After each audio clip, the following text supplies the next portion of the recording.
السلام علیکم ورحمۃ اللہ وبرکاتہ۔ حجاز مقدس سے اشفاق صاحب کہتے ہیں کہ ایک لڑکے نے ایک لڑکی سے زنا کیا، بدکاری کی، کیا اب ان کا باہم نکاح ہو سکتا ہے؟ اور کیا ان کے نکاح کرنے سے ان کا گناہ معاف ہو جائے گا؟ جی اشفاق صاحب، جس لڑکے اور لڑکی نے زنا کیا ہے ان کا باہم نکاح ہو سکتا ہے۔ ان کے نکاح میں کوئی شرعی رکاوٹ نہیں ہے، بلکہ بہتر یہی ہوگا کہ وہ باہم نکاح کر لیں۔ وہ لڑکا اور لڑکی ایک دوسرے کے ہی زیادہ لائق ہیں، بجائے اس کے کہ اس لڑکے نے جس لڑکی کو داغدار کیا ہے اس کی عزت پائمال کی ہے، حرمت ختم کی ہے، وہ کسی اور کی بیوی بنے۔ اس سے بہتر ہے کہ وہ اسی کی بیوی بنے۔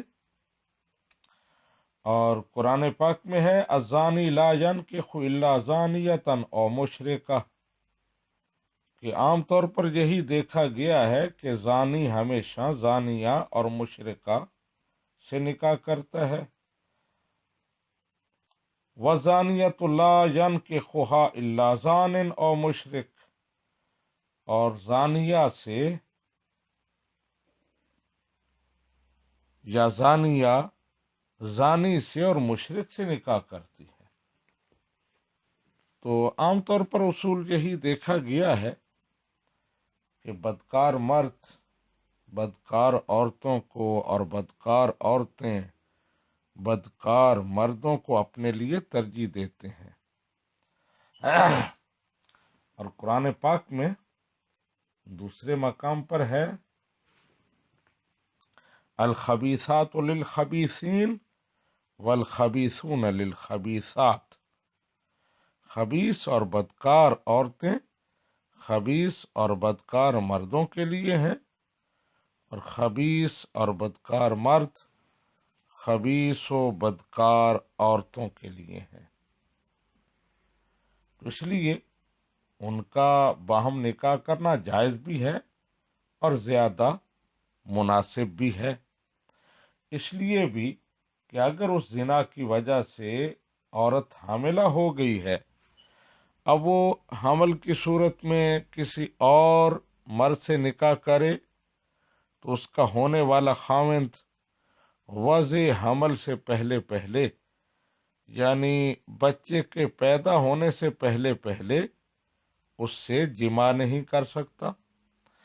لیکن اگر وہی لڑکا جس کے زنا کی وجہ سے وہ حاملہ ہوئی ہے اس سے نکاح کر لیتا ہے تو اب وہ حمل کے دوران بھی اس سے جماع کر سکتا ہے، ان پر کوئی ایسی رکاوٹ اور بندش نہیں ہے۔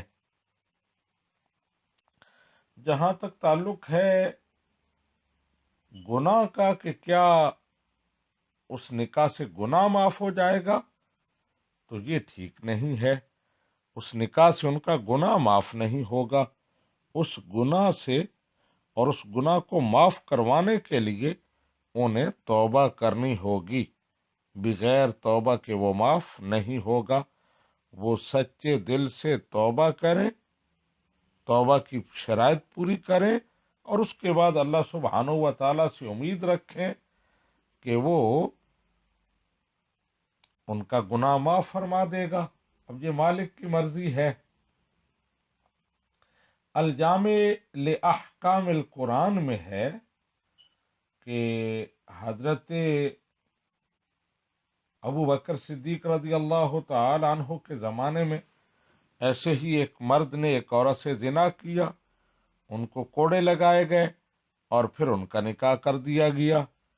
تو حضرت عبداللہ بن عباس رضی اللہ تعالی عنہ نے فرمایا اس کا اول زنا ہے، اس کا آخر نکاح ہے، اور ان کی مثال ایسے ہے جیسے کسی شخص نے کسی باغ سے پھل چوری کیا، پھر اس باغ کا سارا پھل خرید لیا، تو جو چوری کیا تھا وہ حرام ہے، اور جو پھل خریدا ہے وہ حلال ہے۔ تو ان کی مثال بھی ایسے ہی ہے۔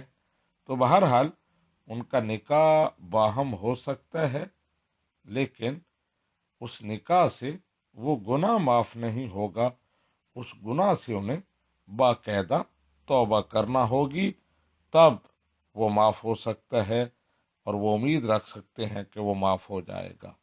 ھذا ما عندی واللہ ورسولہ اعلم بالصواب۔